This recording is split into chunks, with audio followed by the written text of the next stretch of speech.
Fala, minha turma! Como é que vocês estão? Galera, hoje a gente está recebendo aqui a doutora Mariana Barreto. O que é a doutora Mariana Barreto? É uma cirurgiã plástica linda que vai tirar várias dúvidas hoje aqui para a gente sobre a cirurgia plástica. E a gente também vai conhecer um pouquinho da vida pessoal dela, porque ela é uma pessoa maravilhosa. Seja bem-vindo, doutora Mariana Barreto. Obrigada, Daniel. É um prazer estar aqui solucionando dúvidas, resolvendo problemas que os pacientes estão mandando e perguntando para a gente ter informação de qualidade sobre cirurgia plástica. Afinal, o mundo de hoje tem tanta informação, mas a gente não sabe de onde vem e quem é o profissional que está dando. A gente está aqui para melhorar a qualidade dessa informação. Maravilha. Doutora Mariana, eu sei que você é uma goiana, nasceu aqui em Goiânia, fez faculdade aqui em Goiânia e hoje atua no Rio de Janeiro. Conta um pouquinho dessa trajetória nossa, como que você foi morar lá na cidade maravilhosa? Com prazer. Eu sou goianiense, amo o meu estado e gosto também muito do estilo de vida carioca. Eu falo para eles que eu sou agora carioca de coração também. Eu fiz faculdade de medicina aqui na Universidade Federal de Goiás e depois disso eu fui para Brasília antes de ir para Goiânia. Servi as Forças Armadas, fui tenente da Força Aérea durante 2 anos e depois comecei a minha formação em cirurgia lá no Rio de Janeiro. Fiz cirurgia geral num hospital de grande trauma de lá, que é o Hospital Miguel Couto, referência em trauma na região da Zona Sul do Rio de Janeiro. E depois fiz residência em cirurgia plástica na tão renomada escola do professor Pitangui, de onde eu tenho muito orgulho de ter estudado, onde eu aprendi muito, tanto as técnicas cirúrgicas que a escola ensina, como também as relações humanas que a cirurgia plástica vem para fazer esse binômio tanto estético quanto reparador, que a escola ensina tanto, para melhorar a qualidade de vida dos pacientes. E depois eu fiquei muito encantada com a face dos pacientes. Como que a gente poderia devolver esse rejuvenescimento, essa melhora de qualidade da face e devolver a autoestima desse paciente, resgatar essa autoestima. Então eu estudei mais durante 2 anos cirurgia crânio-maxilofacial, onde a gente faz essa especialização em cirurgias da face e nariz. Doutora Mariana, antes de eu entrar nessa parte bem científica da sua vida, eu fiz seus retratos e lá nos retratos que eu fiz você, eu estava conversando um pouco com você e você me falou que você, assim, eu distingui o seu arquétipo de cuidadora, que desde pequenininha você tinha, né, esse sonho de cuidar das pessoas. Como que surgiu? Conta um pedacinho pra gente daquela história que eu achei bem interessante. Pois é, a minha mãe, ela é médica, pediatra, de quem eu admiro muito toda a trajetória dela.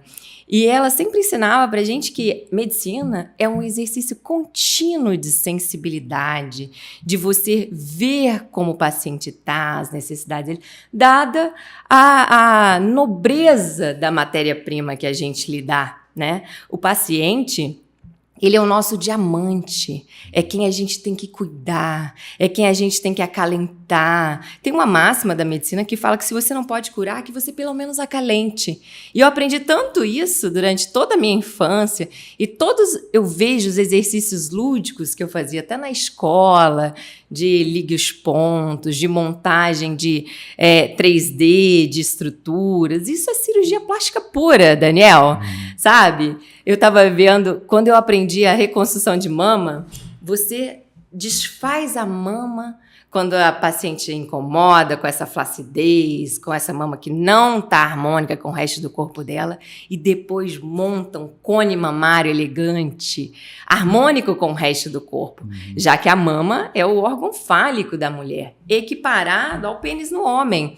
Então, essas brincadeiras lúdicas me trouxe uma formação bem interessante durante toda a minha infância, até eu chegar para fazer a residência de cirurgia plástica. Não, e eu posso falar isso com toda a convicção, porque minha esposa, ela era muito incomodada com os seios dela, porque a gente teve, né, 3 filhos, então ela se sentia incomodada. E depois ela fez depois da cirurgia plástica dela, ela, assim, a autoestima dela subiu tanto que no início, às vezes deixava ali, peraí, não vai encostar. Mas depois eu acho que ela foi acostumando com isso. Aí, marido, seja bem-vindo de novo. Ao meu novo seio. É exatamente isso. Entendeu? Até a postura da mulher, ela muda quando você tem essa reconstrução dessa mama que estava de um aspecto ruim, que ela não gosta mais. Mas agora a gente pode recuperar através de uma mastopexia, com elevação, retirada dessa flacidez de pele, esse cone harmônico e desejado pelas mulheres, né? Lembrando que para tudo tem um propósito. Elas ficaram assim porque elas geraram vidas e amamentaram seus bebezinhos. Então, vivam o momento que vocês estão, mulheres. E depois a gente vem com toda a tecnologia, técnicas inovadoras, enfim, e renova essa mama. Não, e doutor, isso assim, eu acho a cirurgia plástica tão importante porque ela melhora até o casamento, né, da pessoa. Porque a mulher vai ter uma autoestima melhor, vai tratar o marido melhor, e o marido sendo tratado melhor, vai ver aquela mulher bonita, vai tratar ela melhor. Então, assim, eu acho que junta tudo e é só somatória. Só somatória. Esse resgate da autoestima é assim, sensacional. Aquela pessoa que estava ali, deprimida, se escondendo. Um dia uma paciente falou para mim, não, doutora, eu tô cansada das minhas roupas me escolherem. Eu quero abrir o meu guarda-roupa e escolher a roupa que eu quero. Escolher o decote que eu posso usar. Eu não quero mais essa mama flácida. Ela me serviu muito quando eu tive que amamentar meus filhos e gerou esse dano, mas agora eu não preciso mais permanecer com isso. E como a gente tem jeitos e técnicas para mudar, você não precisa continuar com algo que te incomoda. Doutora, já que a gente está falando a gente chegou nesse assunto da cirurgia de mamoplastia, tem várias técnicas hoje, né? Tem a técnica que o pessoal gosta de pôr a prótese em cima do músculo, tem técnicas que põe embaixo do músculo, pode usar o sutiã interno, tem técnicas que às vezes tira a auréola e depois volta de novo na cirurgia. Fala um pouquinho de cada técnica pra gente, pro nosso, quem está assistindo a gente entender. Claro. Então, o silicone, ele é usado para aumentar o volume mamário. Se você tem uma mama flácida, o silicone não vai elevar suas mamas. Essa é uma crença generalizada e que não acontece. Se você colocar silicone numa mama caída, ela só vai ser uma mama grande e caída. Então, a gente precisa de lançar mão de técnicas que você tira essa flacidez de pele, né? Que a gente chama de lifting mamário ou mastopexia, onde a gente vai tirar o excesso de pele e ajustar esse conteúdo e o continente. Quanto à colocação de implantes de silicone, em qual plano colocar? Isso. A minha amiga colocou... Mulher tem muita dúvida, isso. Né? Tem muita paciente que chega, minha amiga colocou embaixo do músculo, é melhor, doutora? Não é que é o melhor. Não existe o melhor, existe o mais apropriado para você. Aquela técnica que coloca embaixo do músculo para uma paciente, para outra pode não ser necessário. A gente precisa de saber qual que é a cobertura de pele que você vai ter e tecido mamário acima do implante de silicone. Se você tem uma cobertura pequena, o que a gente chama de pinch test, quando você puxa e traciona a pele, for menor que 2 centímetros, essa cobertura é muito...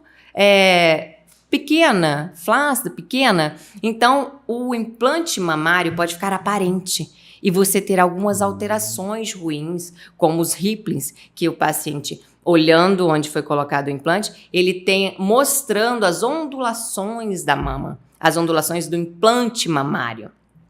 Então, nesse caso, a gente coloca o implante mamário embaixo do músculo. Se você não tem, se o seu tecido mamário é maior, a gente pode colocar acima do músculo e atrás da glândula. Pode ser também atrás da fáscia do músculo, para você não violar essa musculatura sem necessidade, já que quando você tem algum problema no implante mamário, você tem que mudar o plano de colocação do implante.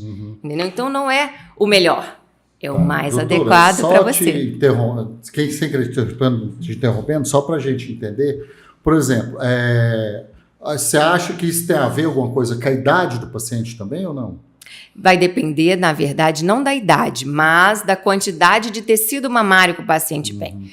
Não necessariamente uma paciente mais velha tem uma mama mais flácida e com menos tecido. Tem gente que não, que tem a mama menorzinha e que se mantém sem flacidez durante muito tempo. Que não amamenta, por exemplo, e se mantém sem essa flacidez. E aí ela quer colocar um implante mamário para aumentar essa mama.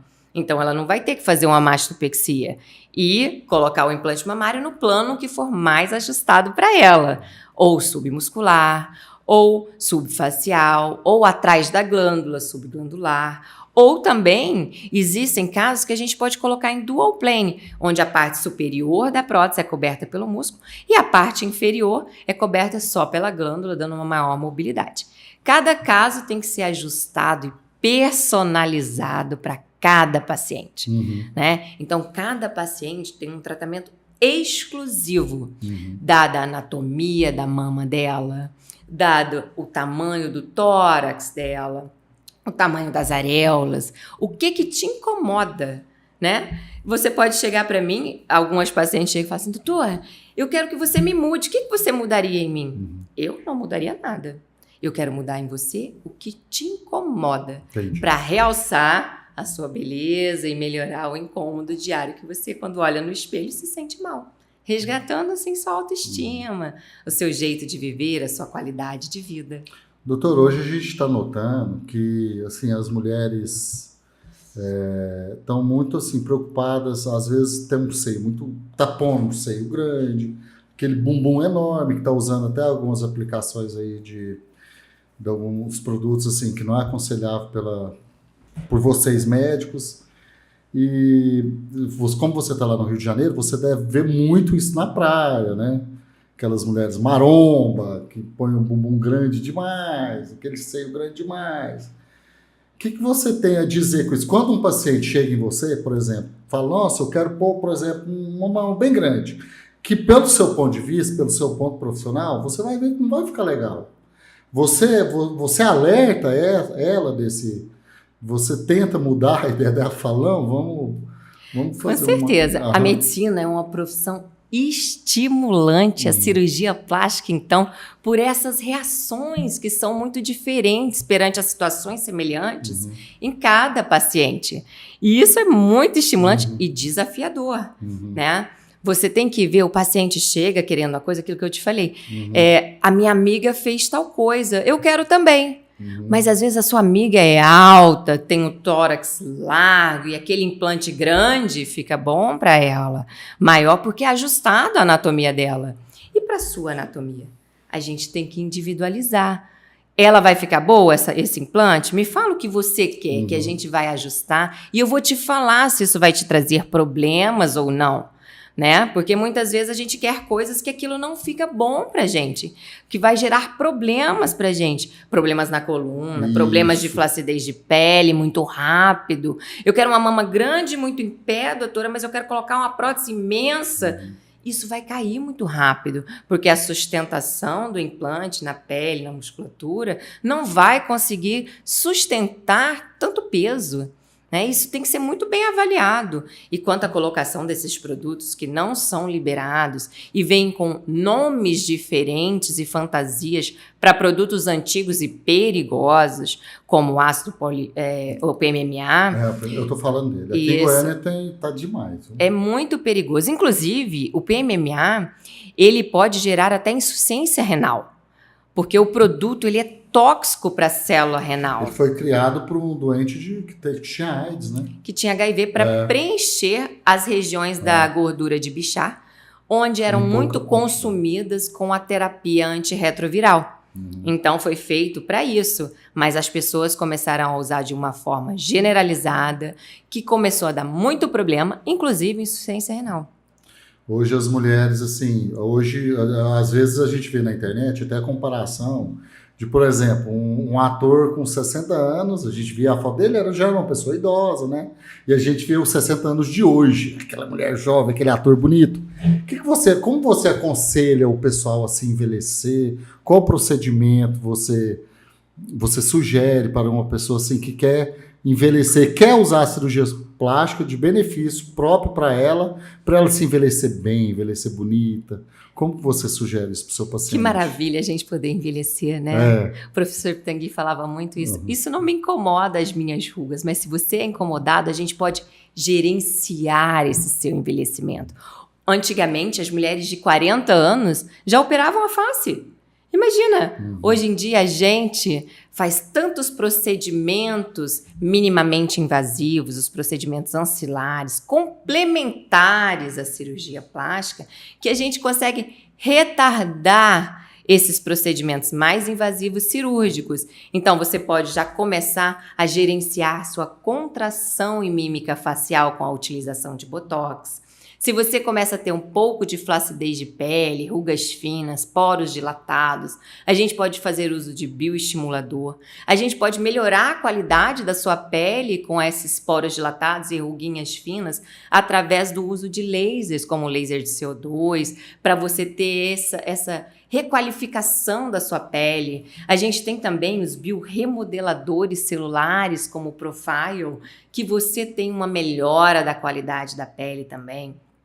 Os bioestimuladores de colágeno, existem produtos que associam o bioestimulador com preenchedores para você ter não só essa melhora da qualidade da pele, como também reposição de volumes faciais onde você perdeu. Porque com o decorrer do envelhecimento, todos os coxinhos gordurosos que a gente tem na face, eles vão tendo um consumo e uma deflação.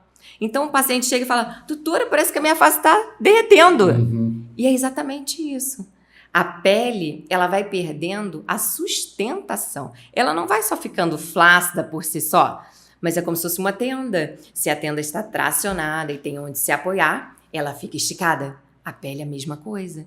Se ela tem os sustentáculos de gordura e onde estão há também o consumo ósseo da face. Você já viu que a ponta nasal dos idosos vai caindo cada vez mais?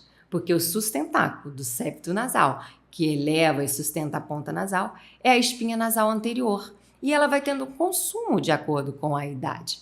Então, tudo isso tem que ser avaliado detalhadamente pelo cirurgião plástico, que é o profissional mais adequado para fazer isso, e repondo o que você está perdendo. E só depois, quando você tiver uma flacidez de pele maior, a gente poder fazer um lifting facial.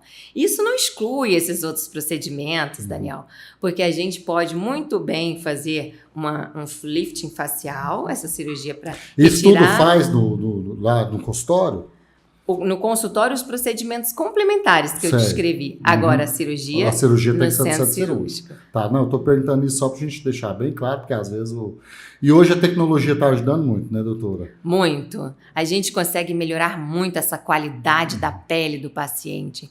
Esses coxins gordurosos, a gente consegue, o lugar onde teve essa deflação, devolver esse volume e bioestimular, de uma forma geral, essa produção de colágeno na pele dos pacientes, melhorando essa qualidade. Você já teve algum paciente que chegou lá, porque eu acho que para aplicação do Botox, precisa, eu acho que de um prazo de 4 meses, se eu não estiver errado, né? Mais ou menos, não é isso? Já chegou algum paciente seu lá que aplicou no mês, no outro mês, falou, eu quero mais, eu quero... Aí você tem que frear ela, e ela fica ansiosa para vencer os 4 meses para aplicar o Botox de novo. Já aconteceu? A gente tem que individualizar de acordo com a mímica facial do paciente. De acordo que você tem pacientes que com a aplicação contínua do Botox e renovando, ele vai tendo uma tolerância à toxina botulínica, né? Na verdade, ela não dura, a toxina não dura 4 meses, mas a ação dela, que é essa reprogramação, essa paralisação da mímica facial, essa ação da toxina dura entre 3 e 4 meses. Mas tem gente que com essa tolerância, ela vai tendo contrações antes disso, né? Isso acontece, sim. Tá. Hoje, assim, nem todo paciente está pronto, às vezes, para fazer uma cirurgia de grande porte. Aí, quando o paciente não está pronto, como você faz para encaminhar ele, para ele chegar ao ponto de fazer essa cirurgia? Tem muitos pacientes que não estão prontos ou têm medo de fazer algum procedimento cirúrgico. O medo é normal. A gente ter medo é normal, a gente não pode deixar que o medo paralise a gente. É normal a gente ter medo do desconhecido. Para isso, você tem que ir num profissional capacitado, que vai esclarecer as suas dúvidas, tirar todos os medos que você tem, porque você vai ter sabedoria de decidir o que você quer, já que você teve suas dúvidas sanadas. E depois, com esses medos, isso tudo tirado, a gente vai e faz seu procedimento, se você puder. Por quê? A gente tem que tratar todas as suas doenças, se você tiver, estabilizar essas doenças. A gente vai fazer inúmeros exames pré-operatórios para a gente saber se você tem alguma alteração. E assim, tratar essas alterações e só depois fazer uma cirurgia plástica, que é um procedimento eletivo. A gente não é uma emergência que você precisa operar o paciente, senão acontece um desfecho ruim. Diferentemente das cirurgias emergenciais, a cirurgia plástica é eletiva e a gente pode sim deixar você no seu melhor estado para diminuir o risco cirúrgico e você ser operado na sua melhor qualidade de saúde.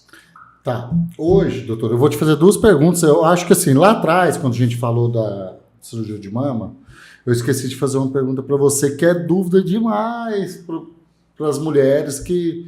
Porque antigamente, quando você punha a prótese mamária, a duração dela era mais ou menos 10 anos, 15 anos. Hoje parece que não tem isso mais, né? Hoje a pessoa pode pôr a prótese e se der tudo ok, assim, ela não tiver rejeição, nada, linda, maravilhosa, pode ir até quantos anos ou nunca mais precisa trocar? Essa é uma pergunta interessantíssima. Isso. Os pacientes têm muita dúvida disso, Daniel. O que acontece? Antigamente, tinha essa durabilidade das próteses porque a indústria que produzia, ela dava essa durabilidade até para ela poder responder tecnicamente por aquele implante. Depois disso, ela não se responsabilizava. Então, tinha essa ideia de que se tinha que trocar a cada 10 anos por isso.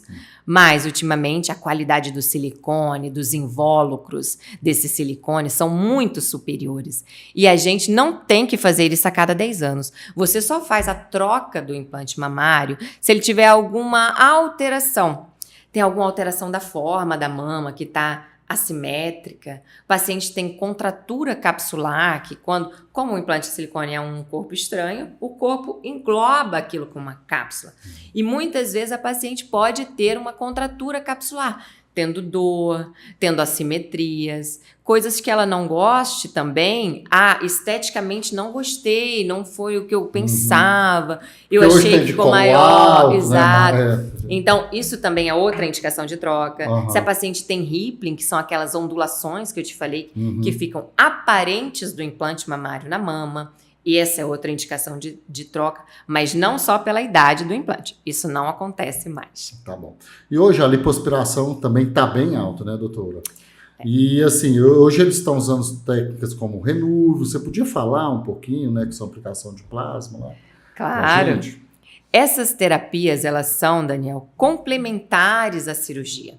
A gente tem que deixar claro que pacientes que têm uma flacidez de pele, Daniel, maior e que precisa ser retirado, essas tecnologias não vão melhorar a retração de pele igual uma cirurgia plástica. Elas são complementares, né? Quando você lipoaspira um paciente, você retira a gordura, você está retirando, tanto que existe um limite que pode ser feito, baseado não só no volume que você vai retirar, mas da região onde você vai retirar essa gordura e como também da superfície corporal que você vai fazer. E de associação de cirurgias, isso tudo limita o volume da lipoaspiração. Você também tira essa sustentação da pele, que é a gordura, e de onde vem a nutrição dessa pele. Essa sustentação é como se fosse, comparando um balãozinho cheio. A pele, o balãozinho está esticadinho. Se você lipoaspira, o balãozinho murcha e gera uma flacidez. Isso. Então, se você lipoaspira muito e a paciente já tem flacidez, ela vai ter necessidade de uma cirurgia com retirada de pele. Agora, se a paciente não tem flacidez e só tem essa cirurgia para melhora do contorno corporal com a lipoaspiração, a gente pode lançar mão dessas tecnologias também, tanto associada com a cirurgia de retirada de pele, quanto a só lipoaspiração. Elas utilizam várias tecnologias, como a radiofrequência, o plasma, o Morpheus, por exemplo, que utiliza a radiofrequência associada a microagulhamento. Todas essas tecnologias, elas estimulam a produção de colágeno, causam traumas no local, ou por queimadura, ou enfim, dependendo de cada tecnologia. E aí o corpo reage cicatrizando. Quando tem essa cicatrização, tem um aumento da produção de colágeno e aumento dessa espessura de pele, da retração de pele. Assim, diminuindo a flacidez. Maravilha. Doutora, qual cirurgia você indicaria para uma mamãe hoje? Fiquei grávida, meu Deus, ganhei um neném e agora eu quero ter um procedimento certo para esse público, não tem? Tem que esperar. Lembrando que, mamães, curtam seus bebês, o seu momento, amamentem, deixa o abdômen voltar a ter uma estrutura próxima do que era antes da gestação, já que teve esse aumento da pressão intraabdominal e aí essa distensão de pele. Mas se você continuou com flacidez de pele, gordura localizada, mesmo você tendo uma dieta equilibrada, voltando a fazer exercícios, e a sua mama, depois de ter amamentado, ficou flácida, a gente pode associar procedimentos e fazer o que as pessoas chamam de mommy makeover, né? Esse é um procedimento onde a gente tem a associação... É aquele dia das mamães, né? É aquele dia, Daniel. A mamãe vai recuperar a sua autoestima, né? Justíssimo, depois de ter feito tudo isso, né, pro bebê. Então, a gente vai associar uma elevação da mama, ou só uma mama de aumento, dependendo de como ficou essa mama da mulher, que é a mastopexia, com ou sem colocação de implante de silicone, a depender do resultado que ela quer, com a retirada de flacidez de pele abdominal, com uma mini abdominoplastia, ou com uma abdominoplastia completa, enfim, e uma lipoescultura, retirando esses packs de gordura que a paciente... Dando uma ajeitadinha no bumbum. No bumbum, né? Pode fazer também uma lipoenxertia. Se a mãe quer melhorar esse contorno do bumbum, a gente pode fazer lipoenxertia melhorando esse contorno. E assim devolvendo o corpo que ela se lembrava de antes e tudo. Lembrando que a mãe só pode fazer qualquer procedimento no seio depois de ter parado de amamentar por 6 meses. Mas por que isso, doutora Mariana?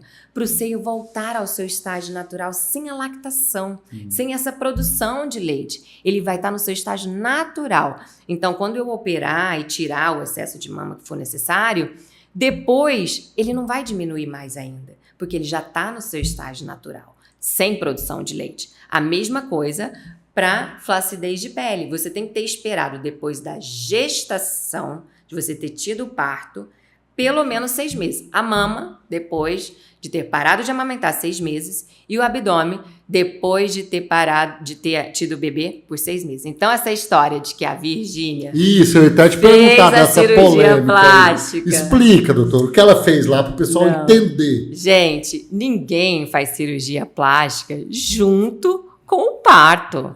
A pessoa está com o corpo totalmente alterado, cheio de hormônios que vão alterar mais ainda durante a gestação. A anestesia não é a mesma. Pode não ser a mesma. E outra, a prioridade no momento é o seu bebê, né? Tudo bem que, por exemplo, a Virgínia, ela levou 2 cirurgiões plásticos para fazer a sutura de onde foi retirado o bebezinho com a sutura da incisão da cesárea, né? A incisão de Fanny Steele. Mas foi para isso, não foi para fazer lipoaspiração, não foi para fazer abdominoplastia, não foi isso, né? A gente não faz esses procedimentos no mesmo momento do parto, de forma alguma. Doutora, qual que é a diferença de abdominoplastia com a mini abdominoplastia? Explica para o pessoal. Então, a diferença da abdominoplastia para mini abdominoplastia vai depender da sua flacidez de pele para eu indicar uma ou a outra. Se você tem mais flacidez de pele, eu vou indicar uma cirurgia que é mais extensa, que é a abdominoplastia, onde o corte, a incisão para essa retirada de pele é muito maior. Ele é posicionado na região inferior do abdômen e vai depender da sua flacidez de pele para saber até onde vai ser esse corte.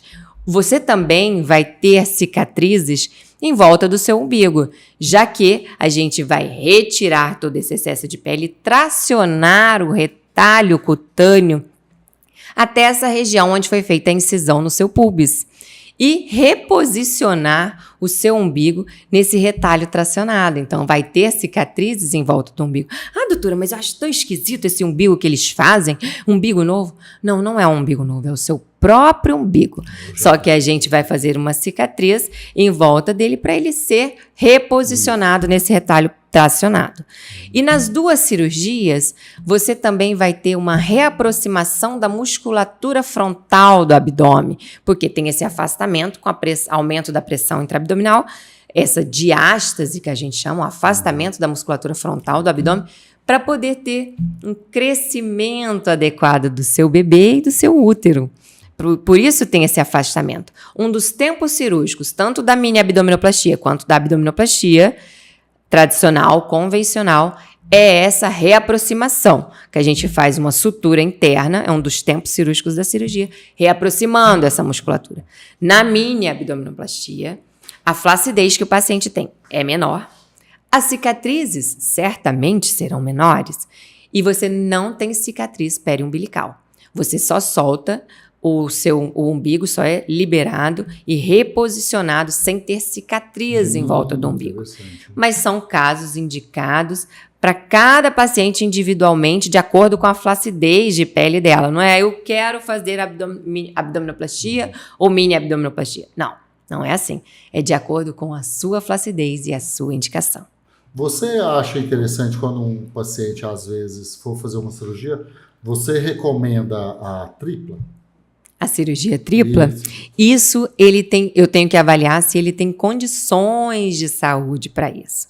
Lembrando que cirurgias associadas são indicadas para poucas pessoas que têm condições de saúde ótimas, elas vão ser menores. Se a mama for muito grande, Daniel, a flacidez abdominal muito grande e a lipoaspiração que nós iremos associar também for ter que ser num volume maior, não pode ser associada à cirurgia tripla. Tem que ser cirurgias menores. Então, os procedimentos são ponderados. Tudo isso por quê, Mariana? Olha, Daniel, porque a prioridade do paciente é a segurança, né? É porque eu te fiz essa pergunta, porque hoje, assim, parece que tá um modismo, né? De fazer a tripla. Mas que bom que você vê, assim, a segurança do paciente, né? Não, peraí, a gente não pode fazer essa agora. Aí, por exemplo, aí você, no seu caso, você fazeria uma cirurgia, aí depois você esperava o pós-operatório, deu tudo certo, aí você encaminhava para as outras cirurgias, certo? Exatamente. Ah, com qual eu começo, Mariana? Olha, tem que começar pelo que o paciente é mais incomodado. Entendi. Doutora, esse abdômen avental me deixa louca, eu não consigo botar um biquíni, não vou à praia, estou me escondendo nas minhas roupas. Então, a gente começa pela sua prioridade. A segurança é sempre a prioridade para mim, em frente às cirurgias do paciente. Afinal, eu estou lidando com o bem mais precioso da família deles, né? Um dia eu estava trabalhando num centro cirúrgico e eu estava fazendo justamente o acompanhamento de uma cirurgia plástica, uma tripla. E a paciente lá no centro cirúrgico, estava tudo ok, os exames tudo ok, e a paciente lá no centro cirúrgico, assim, teve uma alteração de pressão. Aí eu achei até bonito por parte do cirurgião plástico, ele falou, não vamos fazer a cirurgia agora, vamos marcar um outro dia, vamos esperar ela estabilizar, Aí ele não fez a cirurgia, ele assim, estava tudo pronto, ela estava lá na mesa cirúrgica. Daniel, médicos têm que ser, antes de tudo, precavidos, ponderados, né? Para sempre buscar essa segurança. Eu tô ali para cuidar de você, para cuidar desse paciente que eu tive a honra de ser escolhida por ele. Claro. Então, ele vai ter o melhor que eu posso oferecer.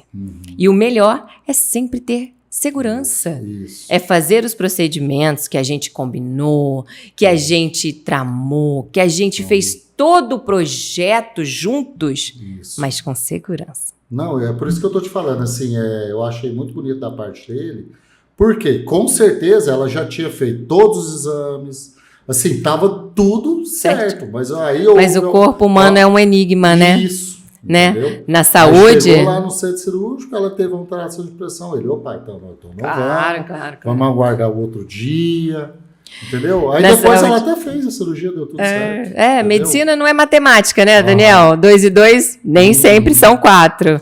E aquilo que eu te falei de tantos que é estimulante a medicina, porque cada caso é desafiador e diferente e individual. Isso, é único, né? É único. A gente, né? O corpo humano é único. Eu falo isso assim, a gente tem que ser mente e corpo, né? É uma sintonia só, é uma unidade. Doutora, estava pensando aqui, você que é questão de cirurgia, que essa agenda cheia, você é uma mulher casada, mãe, gosta de pedalar, mora no Rio de Janeiro, como é que você faz esse equilíbrio? É um equilíbrio de pratinhos, viu, Daniel? Como é? Mas olha, a gente muda completamente as prioridades da gente depois que a gente é mãe, né? Nossa, eu falo isso, como... o amor que a gente tem pelos filhos é totalmente do amor que a gente tem pela esposa, marido. É diferente. É um amor, assim, lógico que a gente ama eles também. Não quero causar polêmica, né? Mas é um amor diferente, assim, que a gente tem pelos filhos da gente, não é? É um amor muito puro, né, Daniel? Eu vejo, assim, a minha filha, eu amamento até hoje, ela tem 2 anos, eu ainda amamento ela, porque a minha prioridade é a saúde da minha filha, aquilo que eu falei para as mamães. Fiquem tranquilas, aguardem, o seu tempo vai chegar. Aproveitem essa dádiva que Deus te deu. E eu sou uma entusiasta de um estilo de vida saudável, Daniel. Então, por isso que me agrada tanto morar na cidade maravilhosa, porque lá as pessoas têm esse hábito de se alimentar com uma alimentação adequada, equilibrada, praticar exercícios físicos de forma contínua. Lá todo mundo faz exercício físico. É raro você ver alguém que não faça. Só se tiver algum problema de saúde que impeça ele de fazer isso. Que maravilha. Né? Então, eu acho que a cirurgia plástica veio nesse local e tudo para completar esse estilo de vida que eu gosto tanto. E eu sempre falo isso para minhas pacientes. Você não pode ficar se alimentando erradamente, não praticar nenhum exercício físico e vir aqui para tirar gordura. Você vai ter esse retorno dessa gordura. A gente tem que tratar o paciente como um todo, com dieta equilibrada, com prática de exercícios físicos frequentes. E se você não consegue melhorar algo que prejudica ela, que ela não gosta, aí sim com a cirurgia plástica. Quem tem prótese pode, se tiver um filho depois, pode amamentar normalmente? Pode, normalmente. Diferentemente do que as pessoas acham, a prótese só, a mamoplastia de aumento, ela não altera a lactação, a produção de leite e a amamentação. As pessoas confundem por quê? Porque tem muita gente, mais de 40% das mães que nunca fizeram nada nas mamas, elas têm dificuldade de amamentar. Só que quando ela tem um implante, ela associa essa dificuldade ao implante de silicone, que não é verdade. Mesmo se ela não tivesse, ela poderia ter essa dificuldade, ela pode ter um bico invertido, ela pode ter uma produção menor de leite, ela pode passar por um momento de estresse e não ter essa ejeção de leite, já que o hormônio que faz aí a ejeção... ela casa isso com silicone. Com silicone, exatamente. Né? A ocitocina, que é o hormônio que faz a ejeção do leite, é produzida no cérebro e é muito influenciada por esses momentos de estresse. Então, a mãe tem que ser sempre acalentada, acalmada, para ela poder amamentar adequadamente, produzir leite adequadamente, ter uma ingesta hídrica alta, para ela poder conseguir produzir leite. Doutor, hoje tem uma idade mínima para fazer uma cirurgia plástica? Depende da cirurgia, sabe? Por exemplo, procedimentos faciais e procedimentos no nariz, você tem que esperar o término do desenvolvimento da face, que na mulher é em torno de 15 anos e no homem um pouquinho mais. Tanto que a filha do Roberto Justus, com a Tiziane Pinheiro, a Rafa, ela fez agora com 15 anos, 14, 15 anos. E a gente, assim... Como julgar alguém que tem uma alteração e que te incomoda tanto? De 15 anos que já fez. Que já fez. Então, que já tem um desenvolvimento mamário total. E aí tem uma gigantomastia. Então, cada caso tem que ser avaliado. E cada procedimento tem essas idades mínimas, dado o desenvolvimento de cada área do corpo. Tanto o nariz, quanto a mama, etc. Doutora, o que você tem a dizer para a gente? Porque hoje a gente está vendo muitos casos de profissionais não habilitados fazendo muita estética. né? Que são aplicações desses produtos, são um bumbum perfeito. Assim, eu sei que a gente já tocou nesse assunto, mas eu queria que você aprofundasse um pouco mais, porque essas pessoas estão correndo um sério risco de vida, né? Às vezes o problema não vem agora. Uma vez eu fiz uma entrevista aqui num podcast de uma doutora, e ela é infectologista. Ela falou assim: Daniel, problema vai ter. Não, se não tiver agora, vai ter depois, mas vai vir. O que você tem a dizer desses profissionais que não têm, por exemplo, não é um cirurgião plástico e estão fazendo procedimentos estéticos? A gente está cheio de clínica, assim, às vezes a clínica é maravilhosa, o atendimento maravilhoso, tem uma equipe de marketing imensa, maravilhosa, que atrai aquele paciente para lá, porque é mais barato do que uma cirurgia plástica. Vamos supor, hoje uma aplicação, só dando um exemplo, às vezes uma cirurgia plástica de remodelamento, hoje, vamos supor que custa 50 mil reais, mas chega lá, o cara promete isso tudo que você vai fazer no centro cirúrgico, com a sua formação que você teve, por 20 mil reais. E a pessoa vai por esse caminho errado. Vamos comentar, alertar um pouco essas pessoas. Claro. Gente, não tem como um procedimento com a mesma qualidade, com os mesmos profissionais capacitados, terem a mesma especificação e término de que outros que não são feitos com a mesma coisa. Você acha que uma lipoaspiração feita em consultório, sem nenhuma asepsia, sem nenhuma esterilização de material, sem um profissional anestesista junto, ela vai ter a mesma qualidade e a mesma segurança de uma feita no centro cirúrgico, com um profissional capacitado e habilitado naquilo? Não vai ter. Então, eu alerto as pessoas que estão fazendo procedimentos só pelo preço, terem cuidado, porque vocês estão lidando com o maior bem de vocês, que é a sua vida. E agora você pode não ter nenhum problema, mas já pensou, para ter um bumbum perfeito, você ter que fazer diálise depois? Não, e a gente já teve tanto Acho que é uma exemplo, troca né? que não vale a pena, né, Daniel? Tanto exemplo a gente já teve. Tantos exemplos. Não se iludam por preços que são chamativos e até propagandas indecorosas, Isso, né? Não vai ter a mesma capacitação, a mesma qualidade, o profissional, obviamente. E se você quer fazer um procedimento dentário, você vai no proctologista? De Né? forma alguma. De forma alguma. Você vai operar o seu cérebro, aí você vai na enfermeira, né? Você vai fazer, tá com a coluna com distensão muscular e tudo, aí você vai procurar o dentista? Não, né, gente? Você vai procurar o fisioterapeuta. Então, cada profissional, é linda a área que todo mundo trabalha. E é complementar. Cada um na sua área, né? É igual, eu lembro muito de um professor que me ensinou a cirurgia de face, o Dr. Ricardo Cruz. Ele falava assim que a medicina e as áreas, a interdisciplinaridade, é como se fosse uma orquestra. O piano é lindo, né? Quem comanda a orquestra é lindo. Mas como é maravilhoso ouvir uma flauta, o violino tocando. É assim. Nós somos profissões complementares, mas cada um na sua área e com a sua formação. Tá. Doutora, agora a gente vai falar um pouquinho das cicatrizes.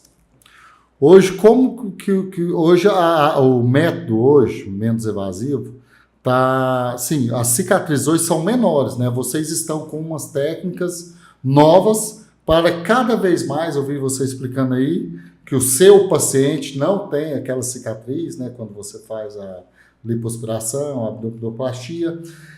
O que você tem a dizer isso? Quais são as técnicas que vocês estão usando mais para ter menos cicatrizes ainda? Eu sei que aquele corte vocês fazem bem no rumo onde vai pôr a calcinha, né? Hoje tem a cola cirúrgica também. Fala um pouquinho pra gente. Isso. Lembrando que a cola cirúrgica, Daniel, ela não substitui os pontos cirúrgicos. Claro. Ele é complementar, é um curativo que a gente coloca em cima da cicatriz, depois que você fez o fechamento de todas as camadas que foram abertas para você fazer a cirurgia com pontos cirúrgicos, pontos de sutura. Essas cicatrizes reduzidas, a gente tem feito muito em mama, a gente tem a técnica de mastopexia em L, a mastopexia periareolar, a mastopexia em pirulito. Então, existem inúmeras técnicas que a gente consegue reduzir essas cicatrizes, mas elas vão ser baseadas na sua flacidez de pele.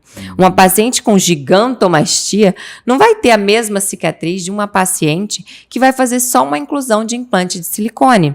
Então, cada caso é individualizado e você tenta, naquele caso, com essas técnicas que eu falei, diminuir essas cicatrizes. E a lipoaspiração, ela tem uma cicatriz mínima, onde a gente coloca a cânula onde vai lipoaspirar essa gordura localizada. E a gente pode associar também tecnologias para emulsificar essa gordura e tornar menos traumática a lipoaspiração, com o Vaser, por exemplo, que pode também atuar na retração de pele. Então vamos lá, doutora, agora vamos falar um pouquinho de cirurgia de face. A minha sogra, eu acho que ela já fez na face inteira. Ela já fez aqui, tirou os ruguinhos aqui, fez um corte atrás da orelha. E eu fiquei sabendo que você é especialista em cirurgia de nariz, dos olhos, da boca. Fala um pouquinho da gente de hoje, como que tá assim, essa transformação que as pessoas estão querendo fazer na face. Na face. A gente vem, na verdade, para realçar a beleza da pessoa e tirar essa flacidez de pele, não só da face, mas também do pescoço e das pálpebras, que vão incomodando com o passar do tempo, né? A gente vai perdendo esse contorno lindo que a face tem quando a gente é jovem. Isso envelhece muito. A gente tem técnicas que você faz uma cervicoplastia, retirando não só essa flacidez de pele, mas melhorando a papada do paciente. Se tem gordura, a gente vai fazer uma lipoaspiração. Se ele tem hipertrofia das glândulas salivares na região, diminuindo essas glândulas. Se ele tem banda platismal, que é uma musculatura que a gente tem aqui no pescoço, que vai ficando flácida com o tempo, a gente faz um corselet interno nela. Então, tem várias técnicas que a gente associa para melhorar esse contorno facial e devolver esses ângulos da jovialidade. Doutora, né? Quando a gente faz o do papo aqui, igual eu tenho um amigo meu, ele é magro, mas ele tem um papo, eu não sei porquê, sabe? Aí eu falo pra ele, amigo, não vou falar o nome dele. Amigo, você tem não denuncia. Depois, você tem como fazer uma cirurgia só aqui para tirar essa papada? Claro, só a cervicoplastia, mas a gente tem que diagnosticar qual que é o problema dessa papada. Ela é flacidez de pele, ela tem gordura localizada nesse lugar. Tem gente que é magro, mas tem um rosto redondo e muita gordura aqui subplatismal. Pode ser subplatismal, pode ser só acima do platisma, dessa musculatura que a gente resolveria com a lipoaspiração. Senão a gente tem que ressecar essa gordura diretamente com a abertura que a gente faz aqui no submento. Então, tudo isso vai ser feito de acordo com qual é o diagnóstico dessa papada do paciente. Cirurgia plástica é medicina. A gente diagnostica a doença para depois escolher o tratamento adequado para ela. Então, tem sim formas de se melhorar só a papada do paciente. Geralmente, depois que esse paciente faz essa cirurgia, aí tem um prazo, assim, pode voltar com o tempo, ou é uma coisa... Daniel, eu costumo falar que você só não volta a ter nenhuma flacidez mais se você morrer, porque a gente continua envelhecendo. Não, eu tô te fazendo essa pergunta. Né? A gente continua envelhecendo, a sua mama pode cair, mas isso vai ter um efeito bem retardado. E além do mais, a gente pode associar essas tecnologias na face também. A gente pode fazer lipoenxertias na face, onde você perdeu aqueles coxins gordurosos de sustentação, principalmente nas mulheres, onde as projeções da face são dadas muito mais por esses coxins gordurosos do que pela estrutura óssea. Tanto que nessa região da maxila, os homens têm pouca projeção. Você acha que a mulher envelhece mais rápido que o homem? Não tem muita relação com o sexo, é mais com o processo de envelhecimento de cada pessoa e o tratamento que cada pessoa tem, sabe? Mas a produção de colágeno, ela começa a diminuir muito a partir dos 30 anos. E a gente tem que fazer essa reposição. A reposição oral, ela é muito tem ruim. Que fazer no homem e na mulher. E na mulher, nos dois. Mas a gente tem aqueles bioestimuladores de colágeno que eu te falei, que você vai repondo esse banco de colágenos que a gente vai perdendo com a idade. Doutor, hoje os homens estão procurando a a cirurgiã plástica também para fazer? Muito, Daniel. Sabe, não só para tratamento de calvície, mas também de flacidez de pele, dessa gordura localizada. Só que eles não comentam tanto igual as mulheres, né? Porque para as mulheres é um troféu, parece, né? Porque o homem procura muito a beleza na mulher. E já isso, a mulher não é tão interessada em só a beleza masculina, né?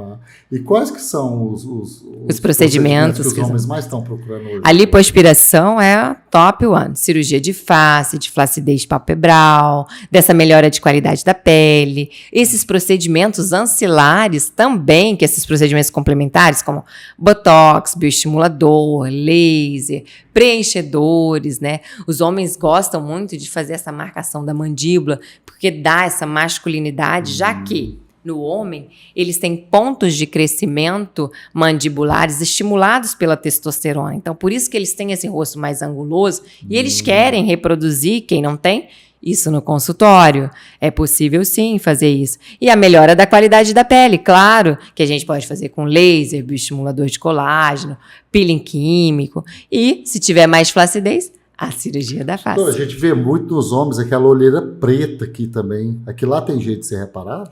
Tem. Importante você falar isso, Daniel, Nossa, porque a olheira... tanto assim, aquele preto aqui, que é coisa horrorosa. Porque a olheira, o tratamento da olheira depende da causa da olheira. Quando você me falou da olheira preta, ela tem origem em uma olheira vascular. Ela não tem profundidade, porque tem gente que tem um consumo da gordura local e tem esse afundamento da região da pálpebra. Então, a gente repõe tecido com ácido hialurônico ou com lipoenxertia nessa localização. Mas quando a olheira é preta, mais escura, é uma dificuldade vascular e que hiperpigmentou essa região. Então, o tratamento é completamente diferente, com laser, com despigmentante. Não precisa ir para o centro cirúrgico. Não necessariamente. Se você não tem flacidez de pele, se você só tem essa hiperpigmentação, você vai usar um laser, um peeling, outros tratamentos. Por isso que é importante diagnosticar qual que é a causa da olheira. Mas tem solução. Tem solução. Maravilha. Doutor, um paciente seu de 50 anos, magro, mas tem aquela barriguinha acentuada, pode fazer uma lipoaspiração? Pode fazer. A gente tem que ver se essa barriguinha acentuada não é uma gordura visceral e sim só uma gordura que é... Aí se for visceral no caso, não aí tem ele como. tem que emagrecer, exatamente. Tá. Ele tem que fazer atividade física. Não, física. estou fazendo essas perguntas só para o nosso público. Claro, porque se a gordura não é na pele, ali no tecido celular subcutâneo, que é o tecido que fica embaixo da pele, não tem como na lipoaspiração a gente retirar. Ela é uma gordura que está dentro do abdômen, né? Nas vísceras, no aumento. Como que ele faz para ele ficar sabendo, doutor, se ele tem qual que é o tipo de gordura que ele tem? Uma avaliação no consultório médico com o cirurgião plástico. Maravilha. É? É mesmo, Daniel. Te pegamos no pulo, hein, Daniel? Não, isso é... Ele falou pra mim que depois do dia 30 ele vai ser um novo homem. Você tá... Estamos descobrindo tudo aqui sobre o nosso entrevistador. Muito bem. É importantíssimo a gente tirar as dúvidas, já que aqui estamos... E outra, a minha dúvida não é só a minha. De muitos outros pacientes. Porque o homem, às vezes, ele tem um bloqueio de fazer uma cirurgia plástica. Totalmente. Principalmente hoje os novos não, essa geração é mais, nasceu já, mas os mais antigos, às vezes ele tem uma vontade de fazer uma cirurgia plástica, mas ele não se sente confortável. Mas a gente tá aí, é aquilo, o medo, ele existe, mas a gente tem que ter informação de qualidade para você esclarecer suas dúvidas e aí não ter esse medo paralisante, né? E melhorar o que te incomoda. Porque você vai viver a vida inteira com alguma coisa que te incomoda. Ai, meu nariz é torto, doutora, eu respiro mal. Não, vou ficar a vida inteira com ele assim. Existe tratamento. A gente pode melhorar. Da mesma forma que a gente pode melhorar o mental da gente, a gente pode melhorar o corpo da gente. Né? Não, eu falei isso porque eu vou até mandar um abraço aqui pro Leonardo e pra Carla da Venco, que é uma grande clínica odontológica, que eu vou fazer os meus... Vou dar uma geral aqui, igual eles estão fazendo, essa semana que vem. Aí eles me falaram, né, agora já que você vai mudar, já muda a sua vida inteira, assim, já pega os novos hábitos, que você vai... Aí eu fiz um acordo com eles lá, eu falei, não, pode deixar, que a partir do dia 30 eu não vou ser nem grisalho mais, eu vou ser cromado. Então, assim, aí eu tô vendo assim, várias pessoas ao meu redor hoje, você até pode, pra gente completar, que estão mudando de vida, assim, estão procurando hoje ter uma vida mais saudável, estão procurando hoje, igual você faz ciclismo, eu fiquei sabendo lá no Rio, pedala muito. Então, a nossa amiga Tawane, eu tô vendo ela na internet todo dia fazendo um agachamento atividade lá, que eu canso física.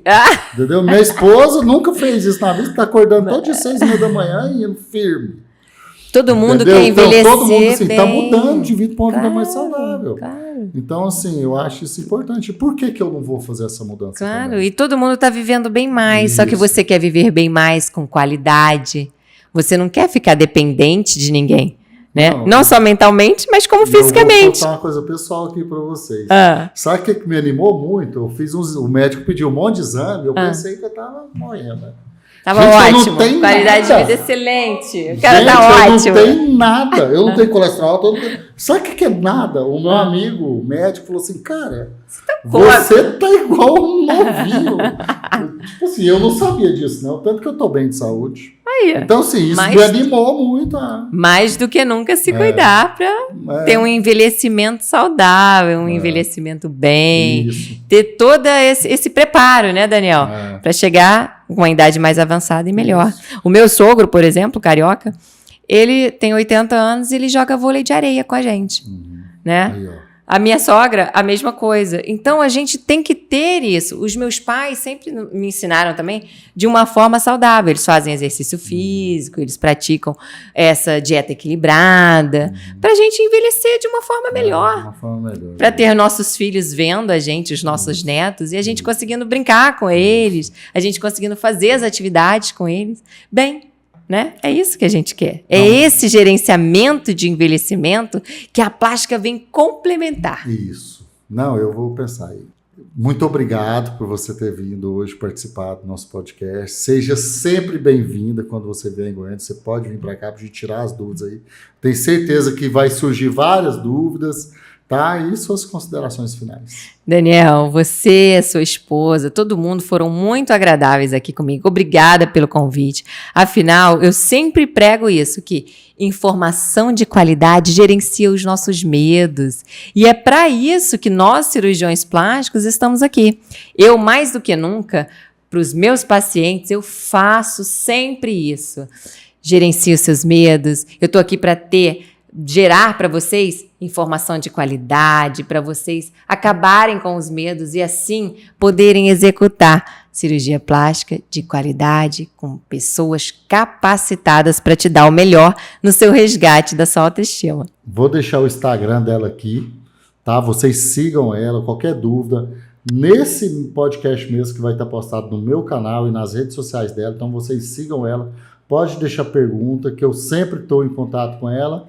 E eu tenho certeza que eu vou mandar essas perguntas para ela e ela vai responder através das redes sociais dela. Tá bom? Muito obrigado, doutora. Obrigada, Daniel. Foi um prazer.